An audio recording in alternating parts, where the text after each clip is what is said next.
Hungarian airline Wizz Air says it is exiting the Abu Dhabi market to focus on Europe. The low-cost carrier first opened its Middle East base about 6 years ago in a JV with Abu Dhabi Development Holding Company, but it will now cease flights from the Emirate starting September.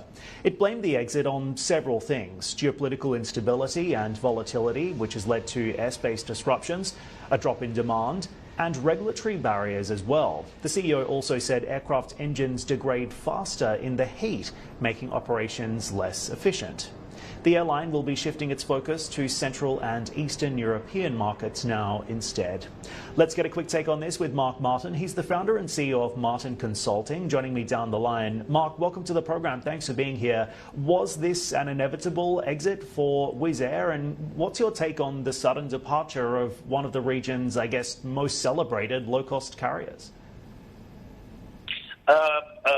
Morning. Thanks so much for having me. I think we've got to be very mindful of the fact that, an airline is pretty much the collective litmus test for anything that's geopolitical, economic, or fundamentally sustainable from a region standpoint. So if you really want to know if a region doesn't make sense to do business anymore, well, look at an airline to see how they perform and look at their financials, because that'll give you the answer you need.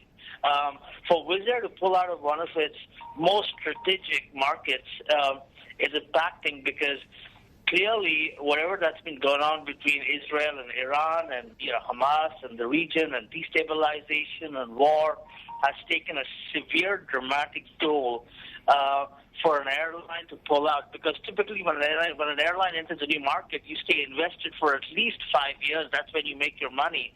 But to get out now itself is, this should set alarm bells out there. And it's true that the Airbus A320 fleet operated by Wizz Air has had a lot of technical problems.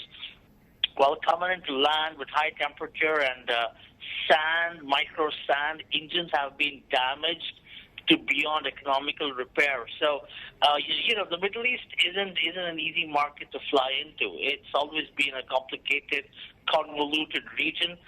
Maintenance costs are usually extremely high, where you got to do an engine wash after every flight, sometimes every sector. So it's not easy. This obviously has pained Wizz Air a lot. The bigger concern I have is what happens to those who are from CIS and East Europe, the global diaspora working in the Middle East.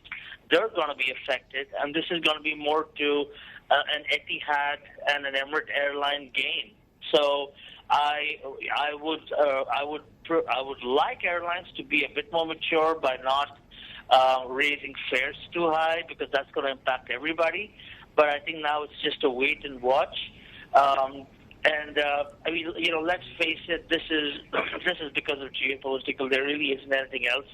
And nobody wants to fly in and out or overfly a war zone, because we've seen that in the past.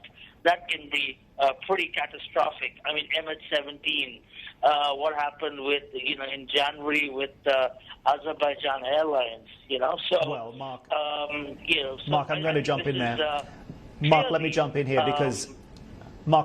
here because I actually disagree with you on this. I disagree. I think if you look at the performance of airlines like Emirates, like Etihad, like Qatar Airways, over more than a decade, these airlines have pushed through significant geopolitical disruptions. So for Wizz Air to blame the geopolitics in the region is a bit of a cheap shot. This actually all comes back to management decisions and operational challenges, does it not? Wizz Air just couldn't compete here. Well, Wizz Air is a partnership with the UAE government. So, with the Abu Dhabi government, Wizz Air can't be setting up its own airline and owning it. It has to be in partnership with somebody. And for Wizz Air to be in that region for such a long time and stay invested for more than 5 years obviously shows that there is potential and viability in the Middle East. So nobody is discrediting the fact that you can't make money as an airline in the Middle East per se. But the bigger worry is that how much of a risk are you and I willing to take with an airline in the Middle East. At some point, that's going to impact you.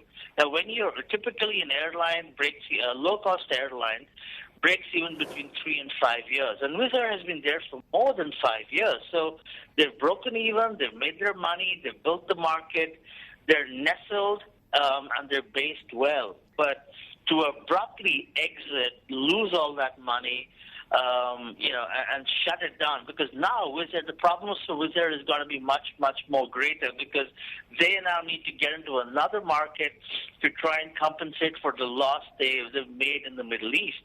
And that's going to be a bigger challenge, because where you go, you've got Turkey, you've got CIS. That pretty much is it. You're not going to go to Africa or come over to South Asia.